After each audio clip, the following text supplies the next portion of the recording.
So what's up, y'all? I'm here to break down my mock draft and what I think the Bucks should go for. Because remember, Buck fans and everybody else out there, this is Super Bowl or bust year for the Tampa Bay Buccaneers. We knocked it out of the park with the free agency, so now it's time for us to knock it out of the park in the NFL draft.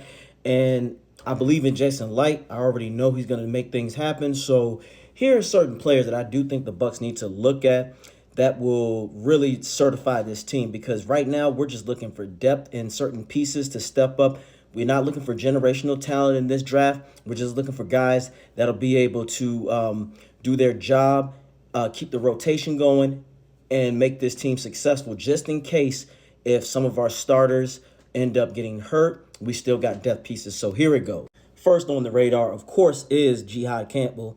Of course, everybody is predicting him to go to the Bucs, and why not? I mean, solid player, 4.52 speed, hell of a tackler, really good in pass rushing, run defense, and solid in coverage. This is straight up Todd Bowles' alley.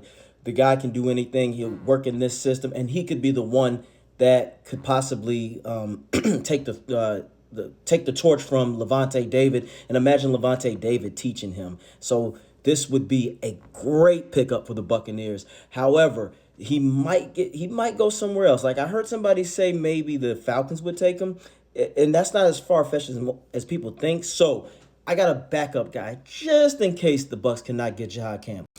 This is a guy that the Bucks should look at. I mean, his pass coverage is amazing. That's the one thing that the Bucks definitely need when this linebacking core, because that's what was getting shredded a lot, because Levante had to do his best and be Superman all over the place. So Jay Higgins is another guy. I think he runs a 4.82, so he's not slow at all. So I think this would be a guy that the Bucks need to look at, just in case if Jihad Campbell doesn't, if he gets taken early. So Bucks, check this guy out. And again, another solid tackler. But the most important thing is he can be good in coverage. A good rotational guy, just in case. He can play behind Savassier if necessary, if Savassier shows out. So Jay Higgins, this is another pick that I think the Bucks need to look out for.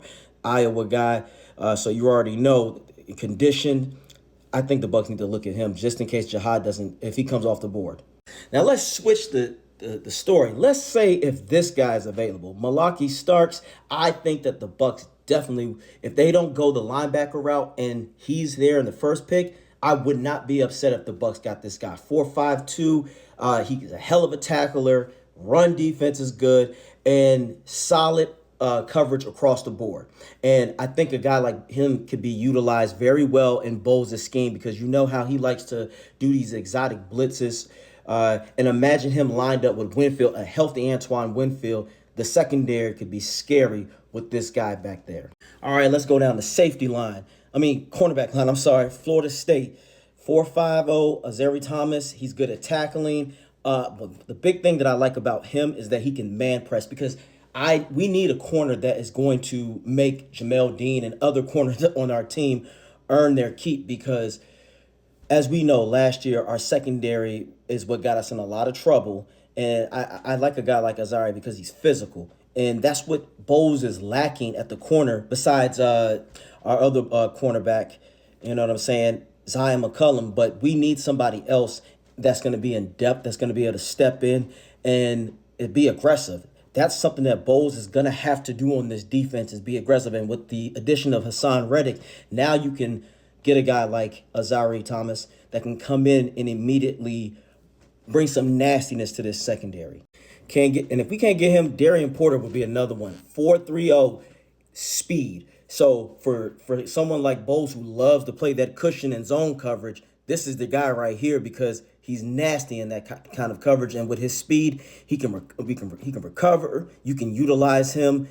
But I think this is another guy the Bucks need to look at, because he's sharp, very sharp, and we can utilize him.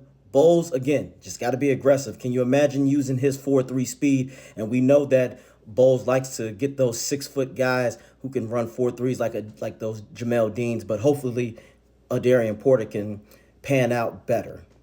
And last, but certainly not least, if we're going to go, I think this is another, experiment and we can use him like maybe a 6th or 7th round pick or something like that. I like Philip Webb. People can say what they want, but we know Light knows how to draft gems. The low key gems that know how to shine. Imagine him. He's a good run stopper in the defense, and we know Bowles likes to stop the run first. And I know his tackling is a little sus, but I think a coach like Bowles can work on that and perfect his technique. So I honestly think that this would be a nice little pickup. It can help the rotation. We still got Broswell coming in. The Bucs simply just need you. You can never have more than enough edge rushers. So this would be a good pickup in my opinion as well. So there you have it, ladies and gentlemen. Those are my mock draft picks, and I think at least three of those guys, the first three picks, if we were to get any of those guys, would make immediate impacts to this team. Like I said, this is a Super Bowl a bust year for the Tampa Bay Bucs, and let's see what Light does. But I already know I got faith in the Bucs on making the right moves. Again, Super Bowl or bust, Bucs.